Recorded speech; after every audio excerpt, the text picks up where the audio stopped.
وجماع معنى الصيام في أصل اللغة هو الكف والإمساك والامتناع، وذلك هو السكون وضده الحركة. ولهذا قرن الله تعالى بين الصوم والصلاة، لأن الصلاة حركة إلى الحق، والصوم سكون عن الشهوات، فيعم الإمساك عن القول والعمل سواء كان من الناس أو الدواب وغيرهم. قال تعالى: إني نذرت للرحمن صوما، أي صمتا. ويقال صام الفرس إذا قام على غير اعتلاف.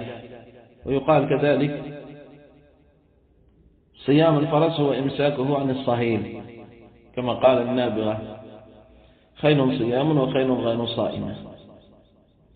خيل صيام وخيل غير صائمة تحت العجاج، وخيل تعلك اللجم. وكذلك يقال صامت الريح إذا ركضت فلم تتحرك. وأما الصوم في الشرع فهو التعبد لله بالإمساك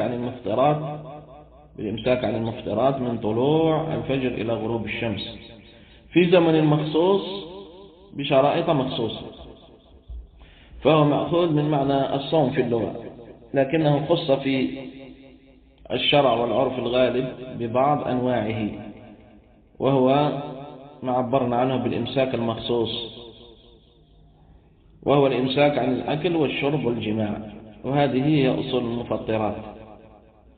وهكذا غيرها مما ورد به الشرع في النهار على وجه المشروع. ويتبع ذلك الإمساك عن الرفث والجهل وغيرهما من الكلام المحرم والمكروه.